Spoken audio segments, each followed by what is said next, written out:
Hello everyone. हमारा जैसे अध्याय 1 चल रहा था और वीडियो काफ़ी लेट डाली, उसके लिए माफ़ी चाहती हूँ। लेकिन ये विभिन्न माध्यमों के लिए लेखन, इससे रिलेटेड आपका हमने काफ़ी कुछ ठीक करवा दी, पूरा कंप्लीट करवा दिया था। जैसे मुद्रित माध्यम क्या है, रेडियो माध्यम क्या है, उसमें क्या किन चीज़ों का यूज़ किया जाता है, किस बात का ध्यान रखना चाहिए, इसकी बुराइयाँ क्या हैं, टेलीविज़न माध्यम क्या है, उसकी बुराइयाँ क्या हैं, उसकी खूबियाँ क्या हैं, कमियाँ क्या हैं, उनकी भाषा कैसी होनी चाहिए। इंटरनेट माध्यम भी सेम ऐसी, उसका इतिहास क्या रहा है, अभी भारत में कौन सा दौर चल रहा है, ये सब बताया गया है। तो हमारा यहाँ तक समाप्त हो गया था। आप चाहो तो इससे पहले वाली वीडियो में ये सब देख सकते हो। भारत में इंटरनेट पत्रकारिता, भारत के लिए इंटरनेट पत्रकारिता का प्रथम दौर जो चल रहा था हमारा, जैसे कि हम पहले भी इसके बारे में चर्चा कर चुके हैं कि वो चल रहा था 1993 से प्रारंभ माना जाता है और दूसरा दौर 2003 से माना जाता है। भारत में यथार्थ रूप से rediff.com, इंडिया इन्फोलाइन तथा सिफी जैसे कुछ साइटें वेब पत्रकारिता का कार्य कर रही हैं। तो आपका जो क्वेश्चंस होता है, पहला तो ये पूछ लिया जाता है कि भारत के लिए इंटरनेट पत्रकारिता का कौन सा दौर चल रहा है। तो भारत के लिए यह प्रथम दौर कौन सा था? प्रथम दौर 1993 था, दूसरा दौर 2003 से माना जाता है। तो ये बताया जा रहा है। देन इसके बाद आपसे पूछ लिया जाता है कि भारत में यथार्थ रूप से कौन सी वेब पत्रिकाएं कार्य कर रही हैं। तो rediff.com ध्यान रखना, इंडिया इन्फोलाइन और सिफी, ये तीनों दे देंगे, या ये सभी ऐसे देश के आपका ऑप्शन आ सकता है। तो इस पे ध्यान रखना है कि इन तीनों का ध्यान रखना है आपको। फिर रिडिफ को भारत की पहली साइट कहा जाता है। अब इन तीनों में से पूछ लेंगे कि क्वेश्चन डाल के कि किसको भारत की पहली साइट कहा जाता है। तो रिडिफ ध्यान रखना, जो गंभीरता के साथ इंटरनेट पत्रकारिता कर रही है।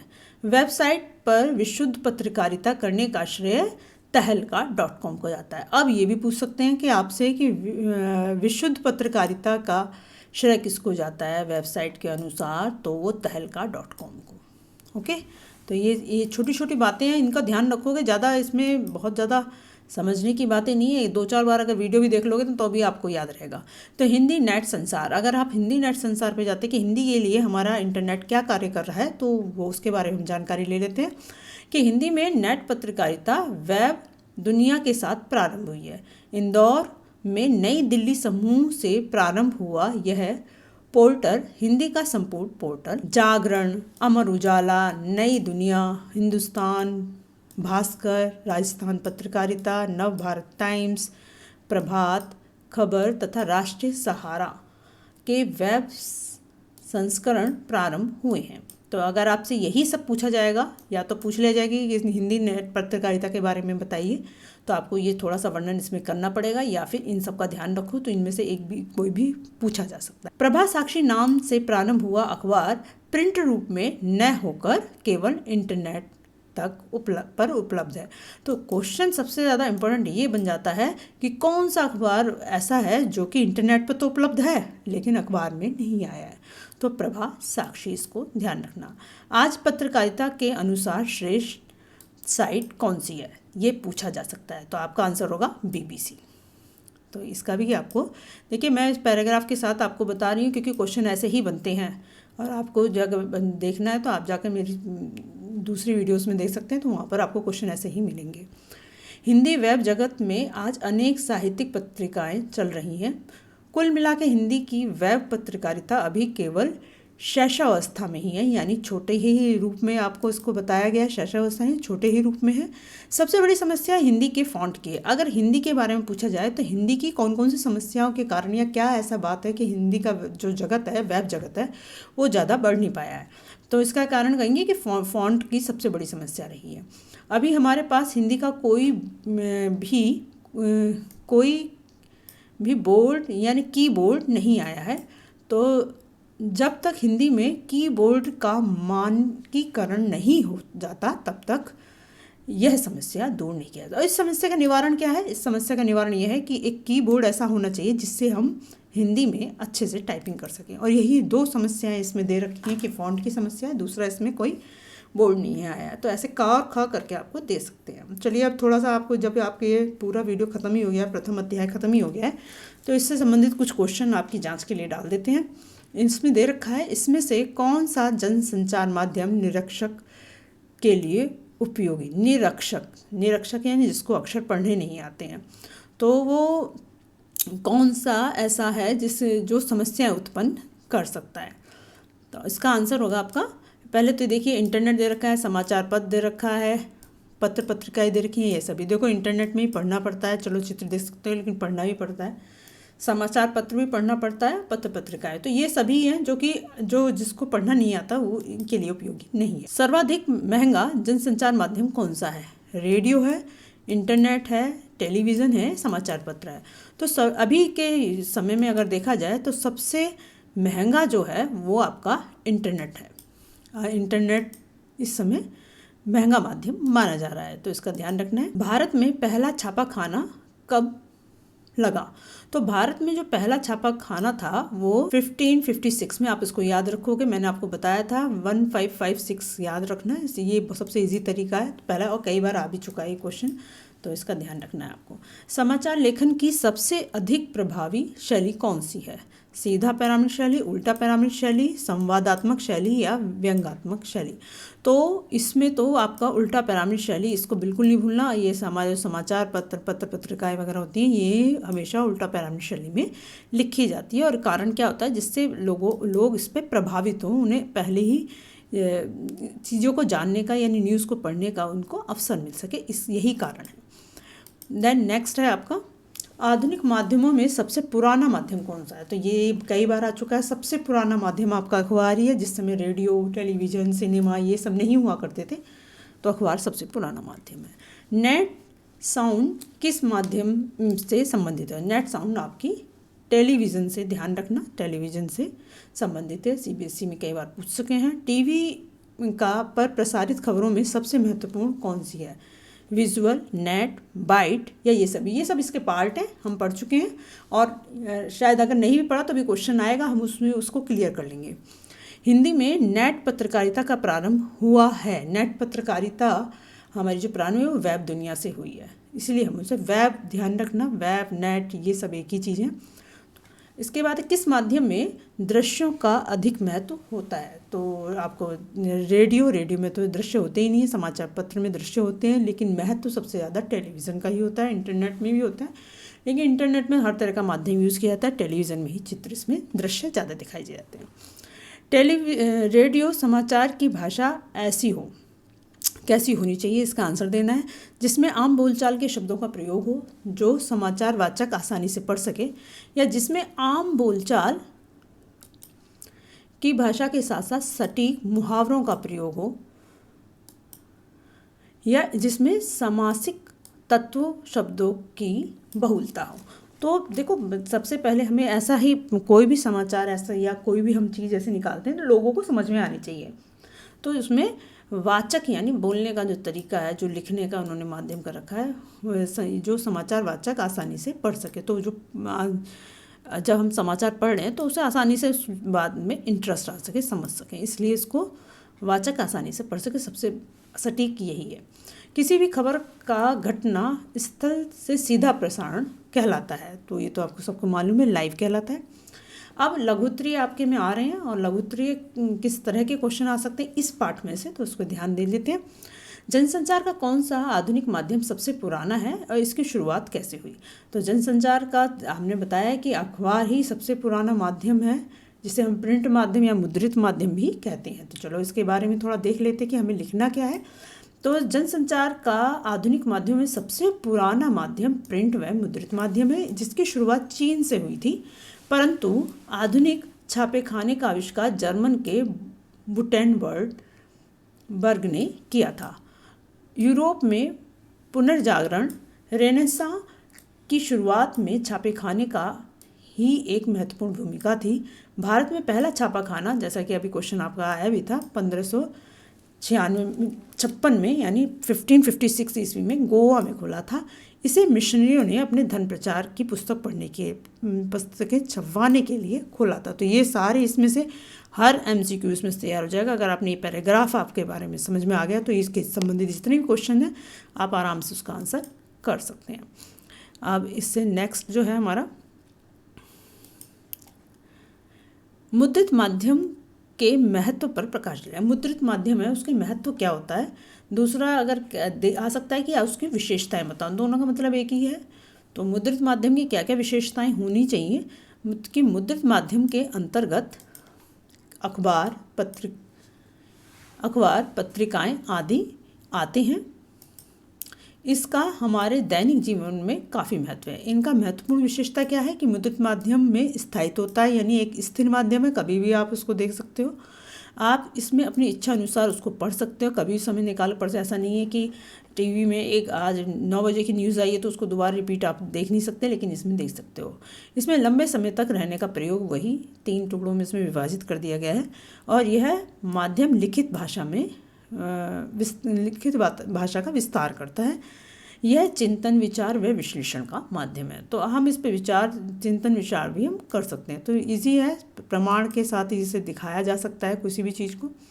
अब रेडियो समाचार की संरचना कैसी होनी चाहिए। अब रेडियो के बारे में इसमें बता रखा है कि जब हम रेडियो समाचार बोल रहे हैं तो उसकी संरचना का किस तरह से ध्यान रखना चाहिए। तो रेडियो समाचार की संरचना टीवी व अखबार की तरह उल्टा यानी इन्वर्टेड पिरामिड शैली में होती है। इस शैली में समाचार की महत्वपूर्ण तथ्यों को सबसे पहले लिखा जाता है और बाद में उसे घटते हुए क्रम में तथा अन्य तथ्यों या सूचनाओं को लिखा व बताया जाता है। इस शैली में किसी घटना, विचार या समस्या का वर्णन समयानुसार न करके सबसे महत्वपूर्ण तथ्य व सूचनाओं से शुरू होता है। अतः इस शैली में क्लाइमेट या क्लाइमैक्स, जिसे क्लाइमेट नहीं क्लाइमैक्स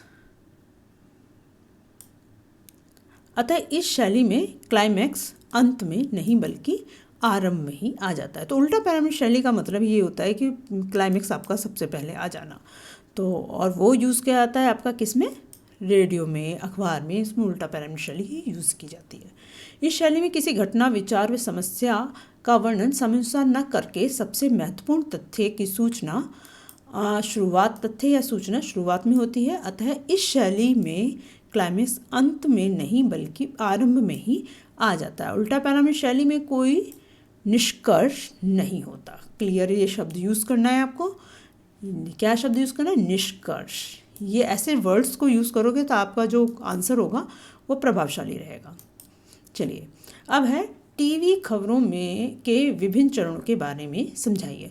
तो टीवी, प्रिंट, रेडियो आदि माध्यमों पर खबर देने का मूल आधार सबसे पहले सूचना देना होता है। तो उनका जो सोच होती है, मूल आधार मतलब सबसे पहला कार्य जो होता है कि सबसे पहले सूचना पहुंचाना। आप देखोगे कि अगर कहीं पर वोटिंग हो रही है तो सारे उसी में लगे रहते हैं कि सबसे पहले वोट किसकी खुल रही है। हमारे समाचार अलग अलग न्यूज़ में अलग अलग से उसी को प्रेजेंट किया जाता है कि हमारा समाचार सबसे पहले आना चाहिए। तो टीवी द्वारा भी ये सूचनाएं विभिन्न चरणों द्वारा दर्शकों तक पहुंचाई जाती है। अब आपसे अभी हमने बात करी थी कि टीवी में जो आया था ना, फ्लैशबैक क्या है, लाइव क्या है ना, तो ये सब चीज़ के बारे में हम पढ़ने जा रहे हैं। तो ध्यान से इसको पढ़ना है जो मैं बताने जा रही हूँ। कारण क्या है कि इसके एक एक जो टॉपिक्स है जिसके बारे में बताया उससे एक क्वेश्चन आपका तैयार हो जाता है। तो अभी आप ध्यान से पढ़ लीजिए। जैसे फ्लैशबैक या ब्रेकिंग न्यूज़, इसमें कम से कम शब्दों में केवल सूचनाओं के रूप में कोई बड़ी खबर तुरंत दर्शकों तक पहुंचाते। तो फ्लैशबैक या ब्रेकिंग न्यूज़ का मतलब क्या होता है ये पूछ लिया जाता है। फिर इसके बाद ड्राई एंकर, इसके अंतर्गत एंकर खबर के बारे में दर्शक को सीधे सीधे बताता है कि कहाँ, क्या, कब और कैसे हुआ। तो ड्राई एंकर अगर आएगा तो इसका ध्यान रखना, जहाँ सीधी सीधी खबर बताई जा रही है, कहाँ घटना कैसे घटी, क्या हुआ था, कब हुआ था। ठीक है। फोन इन में रिपोर्टर घटना स्थल पर उपस्थित होता है और वहाँ से ज़्यादा जानकारी दर्शकों तक पहुँचाता है। अब है एंकर विजुअल। एंकर विजुअल का मतलब होता है जब घटनाओं के दृश्य या विजुअल मिल जाते हैं, मतलब उसके दृश्य मिल जाते हैं कि कहाँ पर कैसा वो दिखा सकते हैं, तब उस दृश्य के आधार पर ही खबर लिखी जाती है जो एंकर पढ़ता है। तो एंकर विजुअल रूप में यानी किसी पिक्चर के रूप में जो दिखा रहा है उसको हम एंकर विजुअल कहते हैं। एंकर बाइट, देखिए एंकर विजुअल यानी विजुअल चीज़ हो गया आपके दिखाने के लिए, बाइट का मतलब हो गया कि कथन, कहना, किसी चीज़ के बारे में बताना। तो एंकर बाइट का मतलब होता है, बाइट का अर्थ होता है कथन, का टेलीविज़न पत्रकारिता में बड़ा महत्व होता है।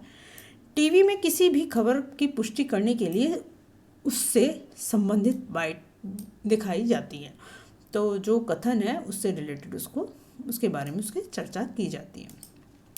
फिर इसका आता है लाइव तो आपको मालूम ही है कि किसी भी खबर का घटना स्थल से सीधा लाइव टेलीकास्ट जो होता है, सीधा प्रसारण जो होता है वह लाइव कहलाता है। सभी टीवी चैनल वाले ज़्यादातर बड़ी खबर या घटना को दर्शकों तक तत्काल सीधा पहुंचाने का प्रयास करते हैं। अब है एंकर पैकेज पैकेज किसी भी खबर को संपूर्णता के साथ प्रस्तुत करने का सीधा माध्यम होता है। अब है एंकर पैकेज किसी भी खबर को संपूर्णता के साथ यानी पूरी तरह से प्रस्तुत करने का एक माध्यम होता है, जिसके माध्यम में घटना के दृश्य, इससे जुड़े लोगों की बाइट यानी कथन जो कहे जा रहे हैं, लोग क्या कह रहे हैं। बाइट आपका पहले वर्ड आ चुका है, बाइट का मतलब होता है कथन, कहने का तरीका कि वो कहना क्या चाहते हैं। तो बाइट ग्राफिक द्वारा जरूरी सूचनाएं आदि होता है। अब है रेडियो टेलीविज़न समाचार की भाषा शैली कैसी होनी चाहिए। तो रेडियो और टेलीविज़न हम पढ़ चुके हैं पहले भी इसके बारे में, लेकिन अभी क्वेश्चन के रूप में आया तो इसका आंसर क्या होना चाहिए कि रेडियो टेलीविज़न समाचार की भाषा शैली ऐसी होनी चाहिए कि जो सभी को आसानी से समझ में आ सके। सबसे पहले इस बात का ध्यान रखना चाहिए, अगर समझ में नहीं आएगा तो वो ना तो टेलीविज़न में अच्छा लगेगा ना रेडियो में सुनने में अच्छा लगेगा। इसमें भाषा का स्तर निम्नलिखित रूप से होना चाहिए। भाषा के स्तर पर गरिमा को बनाए रखने हेतु सरल भाषा का प्रयोग हो, जिससे कि लोगों को अच्छे समझ में आ सके। तो ध्यान रखना, गरिमा यानी उसकी अच्छाई बनाए रखने के लिए, उसको पहलू बनाए रखने के लिए उसको सरल भाषा का यूज़ करना है। भाषा सभी वर्गों के लोगों को समझ में आनी चाहिए।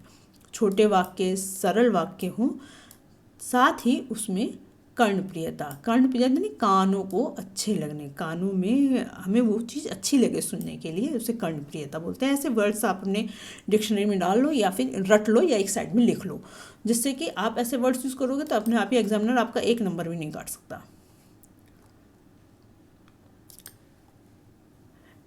फिर निम्नलिखित उपरोक्त अधोअक्षरिक तथा और क्रमांक आदि का जटिल शब्दों का प्रयोग से बचना चाहिए। तो जैसे लिखते हैं ना निम्नलिखित अधोअक्षरी, मतलब कुछ ऐसे आधे वर्ड्स जो यूज़ करने में परेशानी हो, ऐसे हमें हस्ताक्षरित वर्ड हमारे यूज़ नहीं करने चाहिए। गैर जरूरी विशेषणों, समासिक तथा और तत्सम शब्दों का अंतिरंजित उपमाओं आदि का प्रयोग से बचना चाहिए। तो मतलब इतना ज़्यादा उसे उलझा के किसी भी चीज़ को प्रेजेंट नहीं करना चाहिए जिससे कि लोगों को उसको समझ में ना आए। फिर इसके बाद देखा इंटरनेट पत्रकारिता से आप क्या समझते हैं। भारत में इंटरनेट पत्रकारिता की क्या स्थिति है, ये बहुत इंपॉर्टेंट है आपके MCQ के लिए भी, लघुत्तरीय के लिए भी और अति लघुत्तरीय के लिए भी। तो आपके 3 तरह से क्वेश्चन आए जैसा कि आप जानते हैं, और आ भी चुके हैं, प्री बोर्ड हो चुका है, तो उसमें आप कर सकते हैं। तो इंटरनेट पर समाचार पत्र का प्रकाशन अथवा खबरों का आदान प्रदान ही वास्तव में इंटरनेट पत्रकारिता है। इंटरनेट पर हम आदान प्रदान यानी खबरों को हम प्रेजेंट कर रहे हैं, वो इंटरनेट पर हम किसी भी रूप में समाचार, लेखों एवं चर्चा परिचर्चाओं के साथ वाद विवाद, फीचर आदि का कार्य कर सकते हैं। इसे ही इंटरनेट पत्रकारिता कहते हैं। आपसे पूछ लिया जाता है कि इंटरनेट पत्रकारिता किसे कहते हैं, ये इसकी डेफिनेशन होगी, इसको आप लिख सकते हैं या एक बार दोबारा से पढ़ सकते हैं, या मैं एक बार दोबारा से बता सकती हूँ कि इंटरनेट पर समाचार पत्र का प्रकाशन अथवा खबरों का आदान प्रदान ही वास्तव में इंटरनेट पत्रकारिता है। इंटरनेट पर हम किसी भी रूप में समाचार, लेखों, चर्चा परिचर्चाओं के साथ वाद विवादों, फीचर आदि का कार्य कर सकते हैं और इसे ही इंटरनेट पत्रकारिता कहते हैं। इसी पत्रकारिता को वेब पत्रकारिता भी कहती हैं। तो इंटरनेट पत्रकारिता का दूसरा नाम है वेब पत्रकारिता। भारत में इंटरनेट पत्रकारिता का अभी दूसरा दौर चल रहा है, इसे आ चुका है, दूसरा दौर चल रहा है, जबकि विश्व स्तर पर इंटरनेट पत्रकारिता का तीसरा दौर चल रहा है। यानी हमारा जो भारत है वो एक दौर से पीछे है। और भारत के लिए प्रथम दौर वर्ष 1993 में 1993 से प्रारंभ माना जाता है। ये क्वेश्चन आपको मैं पहले बता चुकी हूँ। और दूसरा दौर आपका जो वर्ष 2003 से बताया जाता है। भारत में यथार्थ रूप से rediff.com और इंडिया इन्फोलाइन तथा सिफी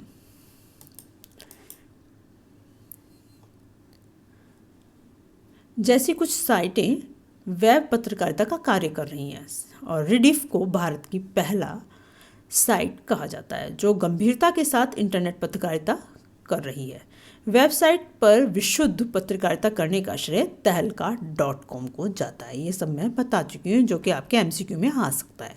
चलिए, मुझे लगता है कि वीडियो आपको अच्छे समझ में आएगी और सारे डाउट्स आपके क्लियर होंगे। इससे रिलेटेड और भी वीडियोस मैं डालती रहूँगी जो कि आपके बोर्ड परीक्षाओं में अधिकतर आई हैं। आज के लिए बस इतना ही। चैनल से जुड़े रहें।